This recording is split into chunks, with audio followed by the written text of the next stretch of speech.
Hey there, it's Dr. Jim Collins.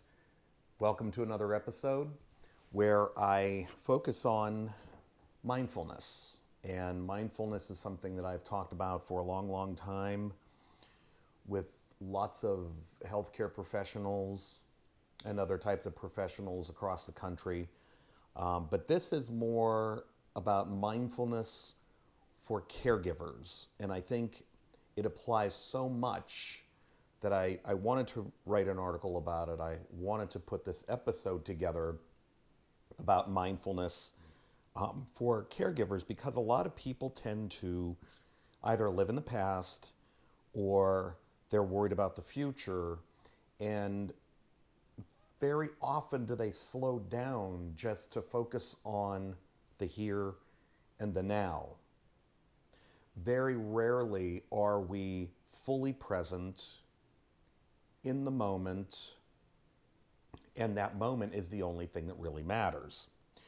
So instead of living in the past, because when we do, we wish we could change things. Living in the past makes people sad and depressed. They have despair or regret. And then, of course, when we try to live in the future, or and I'm not saying don't plan for the future, but if we're so far ahead in the future, then we're trying to control events that are completely out of our control. And what happens emotionally to us, we usually experience anxiety or fear. So one of the big takeaways from this episode on mindfulness and introduction for caregivers is to slow down and just try to live in the moment. That's all that really matters. So, and the truth of the matter is that the only place you and I can live is in this one single moment, right here and right now. Stop. What do you see? What do you smell? How do you feel? Is your body connected to your mind? Is your mind connected to your body? Because sometimes, have you ever done this? I know I have. I get so busy doing things that I'm on autopilot and my mind is completely somewhere else. Or you're talking to somebody and you say, hey, are you here with me right now? That's when our bodies and our minds are separated. So what is important is mindful caring.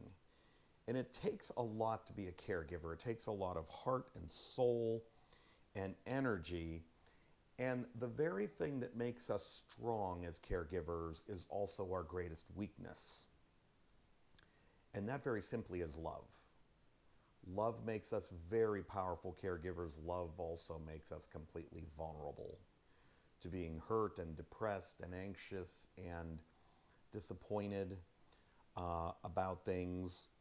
So love does not live in the past. Love does not live in the future. Love only lives right now, right here and now. So loving care and caring love can only exist in the present moment.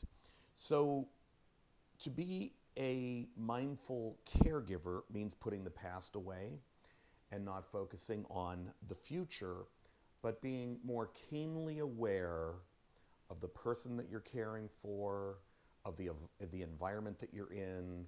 It means that you're keenly aware of your senses and your emotions and your thoughts. All of these things are extremely important.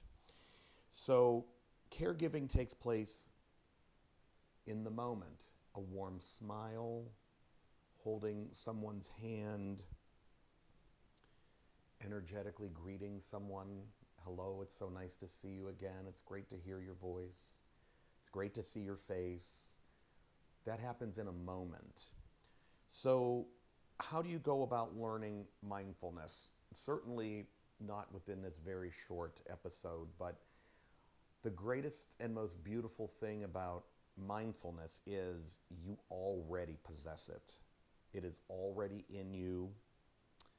but we're so busy doing things and going places, and we live such routinized, schedulized, busy lives. It's almost like being a child. We have forgotten to be so creative and so innocent about things. Well, mindfulness is there. It's already inside of you. And you do have the ability to be very still and be fully present and live in the moment. So check out other research, information, books, articles, go online, Google mindfulness. I think it can be very, very beneficial for you. Okay, I'm Dr. Jim Collins. Take some time to be mindful.